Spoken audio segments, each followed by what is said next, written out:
The ceasefire between Israel and Hamas seems to have come to an end. But is Israel setting southern Gaza in its sights? Plus, has the U.S. finally grown a spine? I'm Paul, U.S. Army combat veteran, and this is your unbiased Israel-Hamas update. Let's get into it. Okay, first, I want to point out that the last update to this map, 11 hours ago, the Israeli army saying that we are ready to resume fighting in the Gaza Strip immediately. And right, but what's also interesting is that the Israeli chief of staff has actually told Anthony Blinken, U.S. Secretary of State, that the operation in the Gaza Strip is going to take, quote, more than a few additional weeks. That means that, of course, the Israelis expect to be fighting here for at least several months. Now, you might recall at the outset of this that the Israeli I believe it was their Minister of Defense was like, this could take 30, 60, even 90 days. And you notice now the narrative is, well, we're already a month in and it's going to take more than just a few more weeks. So that says to me that Israel's starting to maybe come to the realization that things just aren't going to be happening as fast or as smooth as they'd hoped, which, you know, I've been saying from the get-go. But here's what I thought was really interesting. This is a news clip from Voice of America. And I want to just take a look at Anthony Blinken's statement during his Israel visit yesterday. Whenever fighting resumes. We discussed the details of Israel's ongoing planning, and I underscored the imperative to the United States that the massive loss of civilian life and displacement of the scale that we saw in northern Gaza not be repeated in the south. Now, you notice he just revealed two pieces of very interesting information. The first is the U.S. is publicly chastising Israel for this massive loss of civilian life. It sort of kills me inside that and it may just be a flub, right? Everybody gets tired on these big transatlantic flights and official state visits, but it almost sounds like he's nervous to actually come out and acknowledge that Palestinians are killed in this. And you guys know I'm not some partisan hack, and certainly I have just no love at all for Hamas.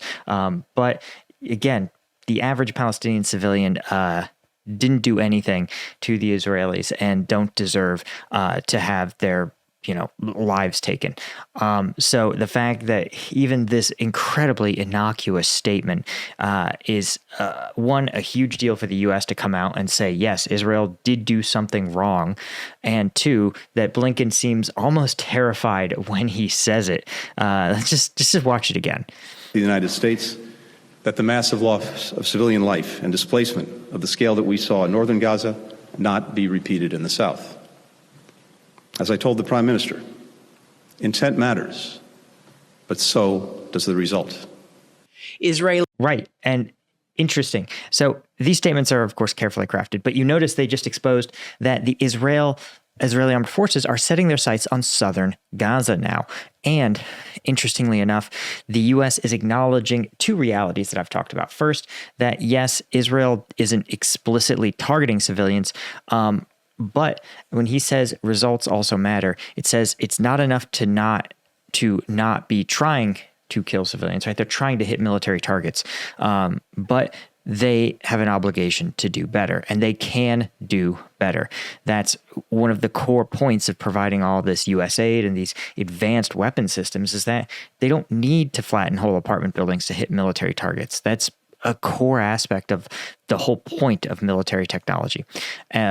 So again, saying that, hey, you have to do better. Yes, it's fine that you're sort of trying to hit military targets and don't particularly mind when you kill civilians. You have to do better.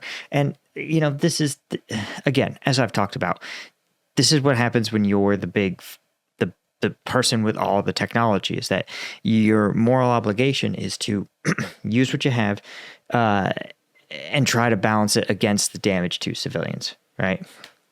Again, if you have all the major explosives and you miss one target and you hit a hospital or a school, right, the potential damage is so much greater.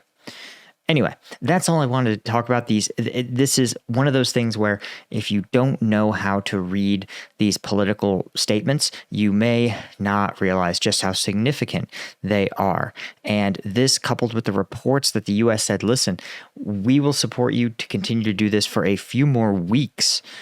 And the Israelis were like, we're going to be doing this for months. It implies that perhaps the U.S. and Israel are on the opposite of a collision course, right? They're already aligned. The U.S. is supporting Israel in its efforts. But even the U.S. government, the administration is saying, hey, we may, in a couple of weeks, find ourselves on separate sides of this conflict. The U.S. saying this operation needs to stop, and Israel saying this operation needs to continue. Again, I think Israel's learning the lesson that the U.S. tried to tell it at the outset of this war, that these type of operations are just a lot more complicated than you may think. Anyway, guys, that is all I had. Of course, there's a lot of combat footage coming out of this conflict, especially from the IDF and from Hamas, but I can't analyze any of it here on this channel. But if you want to support me, support my analysis, and get access to those videos, Combat Vet News is my premium site. It functions just like a Patreon. Any one of these tiers will get you access to the members-only content, which is twice a week, the most viral combat footage. We analyze the date, the location, the tactics, who's fighting. We pulled no punches. And it's the best way to support the channel and get access to that information that YouTube won't let me show you. So check it out. Link is in the description. Thanks again, guys. I'll see you in the next one. Cheers.